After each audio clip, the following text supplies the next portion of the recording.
Hi friend, Marian here, potentials.com, signing at our channel.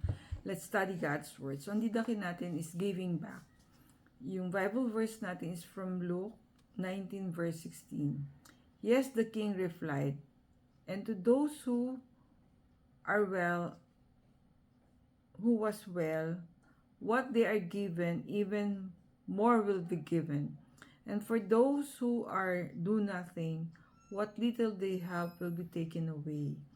So the one who wrote today's story is si Brother Mike Ibernas. So ang story niya is about yung wife niya. Yung wife daw niya was attending Holy Mass every day at 6 a.m. So she has to wake up early just so to attend the Mass. So tinanong niya, why are you doing this? So sabi ng wife niya, I want to know the Lord and listen to His words. So sabi ni Brother Mike, he is reminded of the gifts God has given to us. It could be time, talent, or treasure.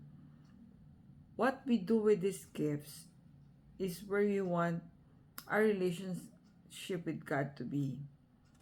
Sabi niya, yung wife niya,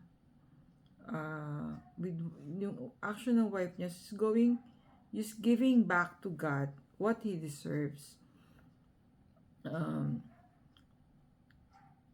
As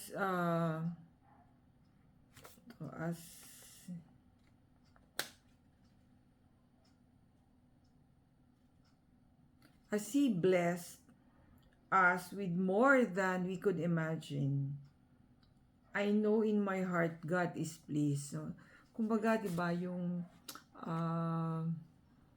whatever talents we are given by the Lord, it's up to us how to give it back to Him. So, paano ba natin yan? So, syempre, we cannot directly serve the Lord. We serve it through our brothers and sisters here on this earth. Pwede yung natural brothers and sisters natin, pwede an office mate, a classmate, a neighbor, or a ka-ministry, di ba? So, there are a lot of ways of giving back to God kung ano man yung blessing that we receive. So, on reflection natin today is, do you give back to God through your time, talent, and treasure? Siguro, how do we give back to God using these talents or treasure that was given by the Lord? Lord, teach me to give back what you deserve with the use of my time, talent, and treasure. Stay safe, everyone. God bless you all. Thank you for watching. See you on our next video.